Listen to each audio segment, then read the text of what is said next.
Voilà. Et ben pendant ce temps, notre invitée est arrivée. Bonjour, Bonjour. merci. C'est Michal Boganim, réalisatrice et scénariste. On la connaît bien sur la chaîne et dans Culture parce qu'elle interroge avec ses films ou ses documentaires des sujets qui nous sont très chers. Et la voilà donc avec Tel Aviv-Beyrouth. C'est un film touchant et triste aussi, qui dit tout des horreurs de la guerre, celle du Liban. Bonjour Michal Bonjour. Boganim, merci beaucoup. C'est assez risqué de faire un film sur les guerres, autour des guerres, parce qu'on connaît les moyens, la production des films américains notamment. Quel est l'angle que vous avez pris pour justement travailler la guerre ? Déjà, j'ai pris l'angle de deux femmes, le regard féminin sur la guerre, ce qui n'est pas courant. Généralement, ce sont plutôt des films masculins d'hommes, quoi. Et donc, j'ai aussi privilégié des scènes intimistes dans la guerre sonore, mais on la voit pas parce que, enfin, on la voit un peu, mais disons que on la sent surtout. Bien sûr. Et j'ai voulu justement accentuer le côté intime de ce que peuvent Oui. ressentir ces deux femmes. Oui, c'est une tragédie entre deux femmes, deux familles de chaque côté de la guerre. Vous êtes restés il y a eu 5 guerres, vous êtes restés sur 3. On regarde un tout petit extrait, D'accord. Michal, et puis et on reprend cette discussion. Tania, tu étais où? Tu es en retard. Allez, tu montes tout de suite. Allez, allez. J'étais très inquiète. Tu ne peux pas faire ça, tu m'entends? Tu ne peux pas rester dans les rues. Tu aurais pu être blessée la dernière fois. Non, pas du tout. Arrête, Tania, s'il te plaît. J'ai trouvé ce petit chat. Il n'y aura pas d'école la semaine prochaine, tu vas rester à la maison. Mais pourquoi? Parce que c'est comme ça.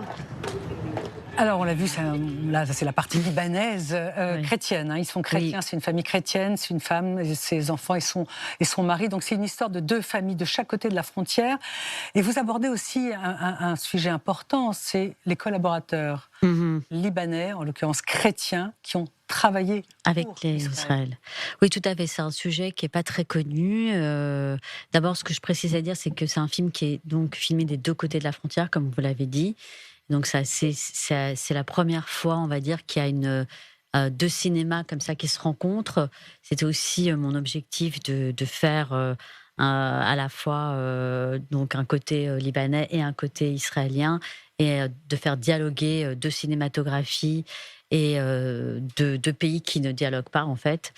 Et donc, en effet, j'ai aussi choisi de m'intéresser à ces collaborateurs libanais. Parce qu'ils ont été maltraités par l'armée israélienne. Alors, Ils ont été maltraités par Israël. En tout cas, On voit dans votre film qu'Israël ne laisse pas entrer. En fait, ce qui s'est passé, c'est qu'ils ont travaillé donc avec les Israéliens contre le Hezbollah, et puis au moment du retrait en 2000, les Israéliens les ont un petit peu laissés tomber, et en tout cas, ils sont partis avant eux, sans les prévenir. Donc ensuite, ils sont quand même rentrés en Israël. Et, Oui, on le voit dans le film d'ailleurs, parce oui. qu'à un moment donné, la femme est logée avec son père.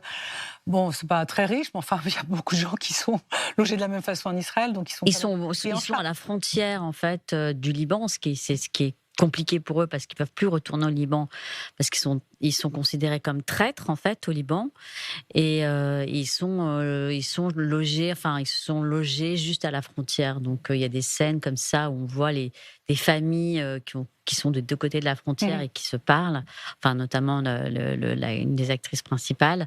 Et voilà, le film raconte une tragédie comme ça des deux Oui, parce côtés. que tout le monde perd quelque chose. Voilà. Un mari, la vie. Tout le monde est un fils. victime dans le le film, monde est victime. et en fait, il n'y a pas il y a pas les méchants ou les gens. Enfin voilà, c'est un film assez équilibré. Oui, j'ai trouvé pas très gentil pour l'armée israélienne, mais on imagine qu'il y a des intérêts supérieurs. En fait, Pardon, c'est 3 guerres, 1984, 2000 et 2006. non, c'est Vous êtes- 1984 et c'est 1982 d'abord, et ensuite 2006. C'est ce qui est marqué dans votre film. Oui, il y a 3 panneaux. et 2000, c'est le retrait du Oui, Liban. vous parlez du retrait. Voilà, c'est le retrait du Liban. Mais moi, je trouve quand même que c'est un film, disons, où on voit aussi les victimes. C'est pas une attaque contre l'armée israélienne, c'est juste que on voit que voilà, qu'il y a aussi des jeunes qui meurent et qu'il y a aussi des victimes côté israélien. On voit la porosité aussi voilà. beaucoup entre ces Libanais et ces Israéliens. Et puis en fait, ce qui est incroyable en fait entre le Liban et Israël, c'est qu'on a l'impression que c'est quand même un pays qui pourrait totalement être Voisins et frères. Voisins et frères, et qu'il y a beaucoup de proximité. Oui, mais ça démarre avec cette fameuse ligne de chemin de fer. Il y avait voilà. une route. En fait, il y avait une route qui passait, qui partait de Tel Aviv, même avant. Haïfa, non, Tel Aviv, mais même de Turquie jusqu'à Beyrouth. Et donc, ça fait un peu rêver voilà, de se dire que peut-être un jour, les frontières seront à nouveau ouvertes, quoi. Ça viendra, c'est sûr. On a aimé une phrase, bon, on a aimé le film, on a aimé une phrase dans le film, elle est de ce Libanais qui est assis comme ça, tout explose autour de lui, et il n'a absolument pas peur d'être assis dans sa maison dévastée, puis il y a un soldat israélien qui est tout jeune, il lui dit « mais quel âge as-tu » Il lui dit « j'ai 20 ans », il dit « mais c'est un peu jeune, non, pour porter une arme » et il ne bouge pas, c'est une très, très jolie scène. Il y a un casting formidable dans votre film, il y a d'abord voilà, Shlomi El-Kabès par exemple, comment vous l'avez eu, parce que c'est un cadeau d'avoir Shlomi dans un film, je trouve. Eh ben, je le connais personnellement, donc Israël c'est un petit pays, donc on peut rencontrer les gens assez facilement. Et j'ai choisi donc Shlomi El-Kabès, Sarah Adler aussi, qui est très connue aussi en Israël. Et l'actrice fétiche de Amos Gitaï. Et ensuite Zalfa Sera, qui est une actrice libanaise, qui entre autres est la fille de Michel Sera. Qui avait été assassinée par le Hezbollah. Donc, elle avait un intérêt personnel presque à jouer dans le film. Et ensuite, il y a Socia Saadi, qu'on aime beaucoup, qui est chanteuse, auteure, etc. Et puis la musique originale de Avishai Cohen. Avishai Cohen, que le public français a découvert dans Le Sens de la fête notamment. Comment il est arrivé là? Il est merveilleux. En plus, il joue bien. La musique est formidable. Pareil, je l'ai contacté, il a accepté, il voulait jouer dans le film et je lui ai donné un petit rôle, mais enfin, il a quand même un rôle. Et puis après, on a composé, c'est lui qui a composé la musique du film et c'était un vrai bonheur de travailler avec lui. C'est un très joli film, très triste aussi, parce qu'on sent la perte pour tout le monde. Une toute dernière question, vraiment très rapidement. Pourquoi la guerre avec le Liban? Il y en a d'autres. L'actualité en Israël est marquée par autre chose. Pourquoi le Liban? En quelques mots. Ce que j'ai voulu, c'est raconter l'histoire de ces Libanais, justement, qui ont collaboré, donc qui ont été un peu comme l'histoire des Harkis, en fait. Et puis, ce qui m'intéressait, c'était cette répétition de la guerre au Liban. C'est-à-dire qu'il y en a eu en 82, et puis en 2006, il y a eu comme une répétition. Là encore pendant 17 ans.